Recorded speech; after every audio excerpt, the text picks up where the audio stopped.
Capítulo 6. Tudo o que consegui fazer por um minuto inteiro foi piscar. Eu não devia ter entendido direito. Só podia ser um engano. Perdoe-me, Sr. Nogueira. Como disse? Pode aceitar minha mão e se casar comigo, repetiu, firme. Foi o que pensei ter ouvido. Ah, porcaria. Suelen tinha razão, afinal, sobre minha incapacidade de detectar um pretendente. Em minha defesa, eu nunca tinha constatado nenhum indício de que Inácio desejasse se casar comigo. Quer dizer, ele falará mais de uma vez sobre suas terras, sua fortuna, os lucros daquele ano. Aquilo tinha sido um flerte? Parecendo mais ansioso que o usual, o Sr. Nogueira chegou mais perto, ficando a um braço de distância. A senhorita é inteligente demais para que eu tente enganá-la com falsas promessas de amor. Por isso serei direto. Eu não a amo. Mas prezo sua amizade e gosto da sua companhia. É de boa família, não fala muito. Será uma boa esposa, estou certo. Não desperdiçará meu patrimônio com frivolidades, nem me atormentará com conversas incessantes. E, com sua beleza, sei que me dará filhos bonitos. Ele desviou o olhar, parecendo desconfortável. Eu estava. Acho que é o suficiente para que tenhamos um casamento bem-sucedido. Não feliz. Um casamento bem-sucedido. Sacudi a cabeça, tentando apagar aquele pensamento. Fazia muito tempo que eu tinha aceitado o fato de que casamentos raramente trazem alguma alegria. Sei que pode ver que é um acordo bom para a senhorita, continuou, apressado. Terá uma vida bastante confortável e um marido muito mais fácil de lidar do que imagina. Se for razoável, e eu sei que é, ergueu as sobrancelhas castanho claras, vai chegar à conclusão de que é a melhor oferta que receberá. Suas palavras pareceram ecoar pelo jardim muito tempo depois de ele ter concluído. A melhor oferta que receberá. Deprimente, mas a afirmação era verdadeira. Quão desolador é constatar que não se vale muito aos olhos do homem que lhe propõe casamento. Eu estava certa de que ele não disse aquilo com o intuito de me ferir, apenas constatava um fato. Eu mal conseguia preservar os antigos vestidos em bom estado para fazer uma boa figura nos eventos sociais. Meu dote agora era risível. Que chances de obter outra proposta, mesmo que ruim, que eu tinha? Demorei a compreender que o Sr. Nogueira esperava, aflito, por uma resposta. O senhor não estava brincando quanto a ser direto, consegui proferir. Eu nunca brinco em uma negociação. Apenas continuei contemplando aquele rapaz bonito como uma estátua de Michelangelo, sem que nenhum sentimento brotasse, exceto uma vontade louca de cair na risada. Ou no choro. O que ele me propunha não era um mau acordo. Não ter que conviver com Miranda todos os dias já era motivo mais que bastante para que a proposta se tornasse aceitável. Inácio deixará claro que não me amava, o que era bom, pois eu não gostaria de magoá-lo dizendo que não correspondia a seus sentimentos. Eu havia jurado que não cometeria o mesmo erro da minha mãe, que se deixará governar pelos sentimentos por um homem que, no fim, se provou pouco merecedor deles. Portanto eu poderia aceitar Inácio, que me proveria uma vida confortável, e eu garantiria isso em contrato, sem que nos magoássemos. Eu deixaria de ser a empobrecida sorta, Valentina para me tornar a rica senhora Nogueira, da respeitada família Nogueira, que comandava o comércio de milho naquela parte do país. Talvez sair de casa beneficiasse até mesmo meu relacionamento com o papai. Em minha ausência, ele poderia sentir minha falta. Se eu me casasse com Inácio, poderia aparecer de vez em quando e, com a ajuda de um dos empregados, continuar a cuidar da administração dos gastos da casa. Podia funcionar. Só que, algo em sua proposta me incomodava. E eu, abalada como estava, não consegui detectar o que era. Diga alguma coisa, pediu ele. Minha voz falhou. Clareei a garganta. Senhor Nogueira, usarei da mesma franqueza que o senhor. Eu não esperava pela sua proposta. Posso ver isso em seu rosto. Franziu a testa. Pensei que tivesse sido mais claro em minhas intenções. Provavelmente foi. Ri, tensa. Mas eu tenho dificuldade de, notar esse tipo de situação. Assim sendo, gostaria de poder pensar no assunto antes de lhe dar uma resposta. Ele me mostrou uma fileira de dentes brancos perfeitamente alinhados. Se ao menos o meu coração se animasse um pouquinho. Mas não. Nada de pulos, tropeços ou corridas desvairadas. Eu não teria feito a proposta se não soubesse que me pediria tempo. Para pensar, revelou. Isso apenas reforça o meu argumento sobre a senhorita ser uma dama com a cabeça no lugar. Sei como a senhorita costuma agir. O senhor é muito confiante. Porque, naquele momento, eu mesma não sabia como costumava agir. Como qualquer pessoa costumava agir. Tenho que ser. Deu de ombros.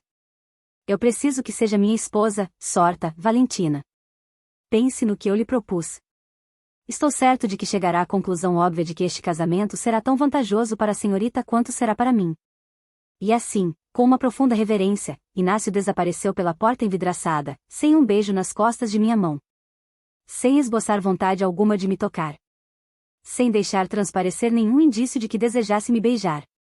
Bem, reuniões de negócios não terminam com beijos acalorados, certo? Apertei os braços ao redor do corpo quando a brisa gélida arrepiou minha pele e observei o céu. A lua cheia parecia ainda mais próxima da terra, como se estivesse em rota de colisão. Ou talvez fossem apenas os pensamentos inquietos distorcendo minha visão. Eu teria rido se não estivesse prestes a chorar. Ansiara tanto por uma chance de mudar o curso da minha vida, e agora, quando estava diante de uma possibilidade real, não sabia o que fazer. Ou melhor, sabia sim. Mas estava com muito medo. Tanto havia mudado nos últimos tempos que eu sentia como se estivesse me perdendo pouco a pouco diante de tantas transformações. Casar com o Sr. Nogueira me ajudaria a me reencontrar ou faria eu me perder para sempre, me transformando em um corpo vazio, sem vontades, sonhos, espírito? O ecoar de botas contra o piso me fez girar sobre os calcanhares. Tempo de ver o capitão Navas, seus ombros generosos e quadris estreitos, passando pela porta, a cortina dourada se agitando de leve na brisa noturna. O músculo que se abrigava dentro do meu peito deu uma pirueta muito inconveniente. Ah, o senhor! Era tudo de que eu precisava agora, eu concordo. Preciso dizer que essa situação é bastante irritante, zombou, caminhando calmamente pelo gramado até parar a pouco mais de 1 metro de mim. Eu me viro e aí está a senhorita, surgindo do nada feito uma aparição. Mas eu já estava no jardim. Aqueles lábios atrevidos se abriram enquanto esfregava a nuca. De fato, tem razão. Desta vez eu a segui. Então sua expressão mudou, a diversão esquecida. Está tudo bem? Aquele sujeito estava incomodando você? Quem? O senhor Oliveira. Quer dizer o senhor Nogueira? Ele estalou a língua. Sabia que era o nome de uma árvore. Brincou com um anel que trazia no dedo anular. Parecia uma joia de família, um brasão. Você está bem? E posso perguntar por que quer saber? Eu os vi de relance enquanto seguia para a sala. Ele encolheu os ombros, um gesto bastante indiferente, mas a preocupação no V entre as sobrancelhas o traiu. Você parecia assustada. Se está procurando uma desculpa para exercitar seus punhos, terá de encontrá-la sozinho. Boa noite, capitão. Fiz uma rápida saudação e comecei a me afastar. Ele resmungou alguma coisa em um espanhol muito mais sonoro e rápido que o de Miranda, e tudo o que captei foi estica compleja. Eu deveria ignorá-lo, seguir em frente, entrar em casa e refletir sobre a proposta de Inácio. Em vez disso, dei meia volta. Como disse? Perguntei, parando bem diante dele. Ele sustentou meu olhar, seus olhos faiscando frustração. Por que sempre tem que pensar o pior de mim? Por que não consegue dizer 2 frases sem me atacar? Isso não é verdade. Mas minhas bochechas esquentaram. Grande parte do tempo eu nem mesmo sei o que devo responder às pessoas. Enfiando as mãos nos bolsos, ele encarou a ponta das botas recém-polidas. Então eu sou o único a quem dedica toda essa delicadeza? É, se quer mesmo saber. O senhor parece ter o dom de despertar o que há de pior em mim. Por que está rindo? Exigi ao ver seus ombros se sacudirem. Seus olhos dispararam para os meus, divertidos. Acha que meia dúzia de palavras nem tão ríspidas assim são o pior que uma pessoa pode fazer? Aí está. Eu me aproximei ainda mais e tive que arquear o pescoço para trás a fim de conseguir olhar no fundo dos seus olhos. Aí está o motivo pelo qual as palavras saem da minha boca sem que eu possa controlá-las. O senhor as incita com esses seus comentários, pouco cavalheirescos. E não é muito educado. Essa é a pior ofensa em que consegue pensar? Entortou uma sobrancelha. Ah, como ele era, irritante. Rindo de novo, Leão balançou a cabeça, as mechas negras se agitando de leve. Ah, sim, essa certamente é uma ofensa. O que virá depois? Bobalhão? Que tal arrogante? É melhor. Anuiu uma vez. Mas desconfio de que possa aprimorar. Vamos lá, tente de novo. Deixe vir do fundo da alma. Isso jamais funcionaria. Nem todo mundo tem o mesmo cinismo, é tão rude ou cretino como você. Falei, em um fôlego só. Então me dei conta do que tinha acabado de dizer e tapei a boca. Me perdoe. Sua risada ecoou pelo jardim, rica, grave e nem um pouco ofendida. Ah, não. A senhorita chegou tão perto de conseguir. Mas estragou tudo no final. Tente não se desculpar da próxima vez que quiser ofender alguém. E foram suas palavras que levaram meu descontrole para longe. Ofender alguém. Eu não queria isso. Me perdoe. Deixei a mão cair, envergonhada. Eu não tinha a intenção de ofendê-lo. Não de verdade. Mas por que se diverte tanto me provocando desse jeito? Não compreendo.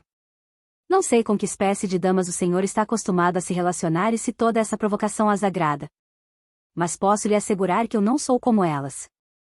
Seu olhar cinzento escrutinou meu rosto. Era intenso, fascinante, meio hipnótico. Não, sussurrou, em uma voz profunda e aveludada. Você não é como nenhuma outra. Eu não tinha certeza se aquilo era uma ofensa ou um elogio. Então poderia controlar sua boca, capitão? Depende. Acha que consegue controlar a sua? Trouxe o rosto provocador para perto do meu, sorrindo. Mas a diversão congelou conforme ele se dava conta, assim como eu, de como estávamos próximos. Pareceu confuso a princípio. Maravilhado. Instantes depois, o olhar acompanhando meus traços lentamente, como se os decorasse. Meu corpo reagiu de imediato, a respiração perdeu a cadência, os batimentos cardíacos se tornaram erráticos, um formigamento inesperado nos lábios. Eu o separei, inspirando fundo, na tentativa de deter tudo aquilo, mas isso só serviu para atrair os olhos de Leon.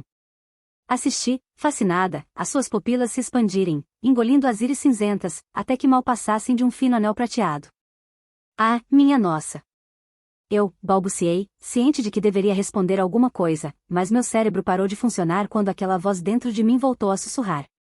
Dessa vez, em meu coração. Você. Você. Incitou Leon, chegando ainda mais perto. Eu, esqueci de admitir, incapaz de fazer qualquer coisa além de me perder nas profundezas prateadas de seus olhos. Ele riu de leve, um som rico, quente, que atravessou a curta distância entre nós, vibrando em meu peito. O ar pareceu se movimentar mais devagar, se tornar mais quente, como se uma redoma nos envolvesse, impedindo que o restante do mundo nos tocasse. Leon ergueu o braço, a ponta dos dedos resvalando em minha bochecha, e tudo o que pude fazer foi estremecer e continuar respirando. Eu sabia que deveria afastá-lo. Em vez disso, incapaz de resistir ao seu calor, inclinei o rosto em direção ao seu toque. Sirena, murmurou baixinho, encaixando a palma quente e levemente áspera na lateral do meu rosto. Não compreendi aquela palavra, mas um fogo lento e abrasador se inflamou dentro do meu peito. Instável, espalmei as mãos em seu abdômen firme. Minha intenção era empurrá-lo, mas meus dedos tinham outra ideia e se enroscaram em sua camisa. As chamas nos olhos de Leon saíram de controle, a prata se transformando em metal líquido, e, sem hesitação, ele deslizou os dedos pelo meu rosto, meu pescoço, até afundá-los nos cabelos em minha nuca, antes de aniquilar a distância entre nós. E então ele me beijou. Essa união beneficiará muito os meus negócios. Já dei a ele o meu consentimento, é claro. Mas eu não sussurrei, enquanto o papai dava a volta no sofá e começava a se abaixar sobre ele. Amanhã mesmo deve providenciar o vestido de... Ele se deteve a meio caminho do assento, finalmente me escutando. O que disse? Engoli em seco. Eu ainda não aceitei a proposta do Sr. Nogueira. Mas vai. Meu pai se endireitou, ficando mais alto, mais imponente, os olhos duas fendas estreitas. Não estou certa ainda. Como eu poderia pensar em Inácio e em sua proposta quando meu corpo todo ainda vibrava com as sensações provocadas por Leon? Com o perfume dele grudado em minhas roupas? Com seu gosto ainda em minha língua? Não há o que pensar, Valentina, e ele refutou, o semblante duro. Nogueira fez o pedido. E isso é motivo para que eu o aceite? Contrapus, rindo, um tanto descontrolada. Claro que sim. Eu deveria ter esperado tal reação. Meu pai não era exatamente amoroso, sobretudo nos últimos tempos. Ainda assim, eu não estava pronta para constatar que ele não se interessava pelos meus sentimentos, que não expressava a mínima preocupação em relação a eles. Lamento, papai. Antes de dar uma resposta ao Sr. Nogueira, preciso refletir se essa união me fará minimamente feliz. Felicidade não é o mais importante em um matrimônio. O senhor já provou isso. Abri os braços, exausta. O que quer dizer? Miranda andou se queixando? Em duas passadas largas, seu rosto estava diante do meu. Vamos, Valentina, abra a boca e me responda. Eu quis rir. E então, quase que de imediato, cair em prantos. Eu me referia à minha mãe. Falei, cerrando os dentes. O senhor pode tê-la esquecido. Mas eu não. Nunca esquecerei. Assim como jamais esqueci a infelicidade que o senhor trouxe para a vida dela. Um vermelho furioso tingiu seu semblante, mas ao menos ele teve a decência de parecer um pouco constrangido. Você perdeu o juízo? Como ousa falar assim comigo, minha jovem? Eu sou seu pai. Talvez devesse se lembrar disso com mais frequência e se comportar como tal. A raiva lhe desfigurou as feições, e papai começou a andar de um lado para o outro, bufando. Miranda sempre diz que lhe faltaram umas boas palmadas na infância. Não pense que eu não posso corrigir esse erro agora. Está sendo dissimulada de propósito. Este assunto não tem nenhuma relação com a sua mãe. Você recebeu uma proposta de casamento. E vai aceitá-la. Em geral, eu sempre acatava o que me era ordenado.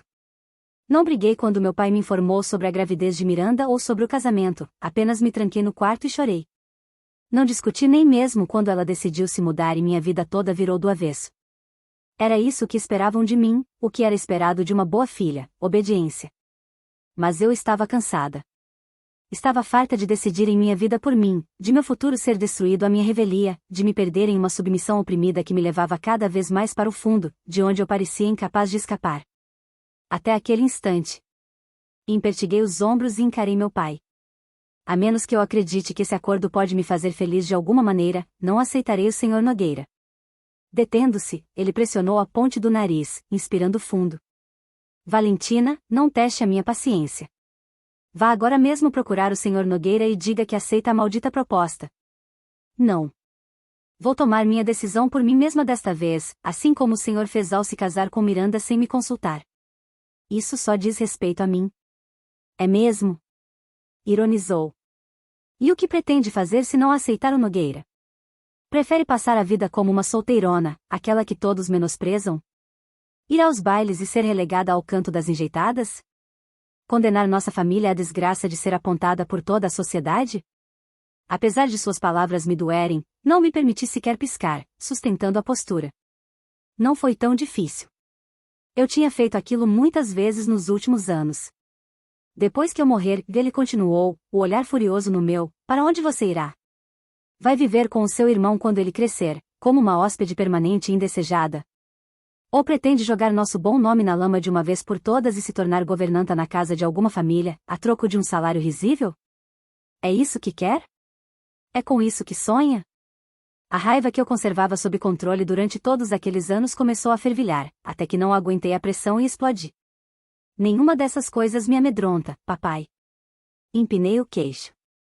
Não seria diferente do que já é agora. Mas está enganado. Eu não sonho com o amor, tampouco com a felicidade conjugal. O que procuro é uma vida na qual eu não tenha vontade de chorar a cada manhã ao sair da cama. Eu sonho não ter uma vida como a que o Senhor deu à minha mãe. Sua palma atingiu minha bochecha com tanta rapidez que não tive tempo de sequer me afastar.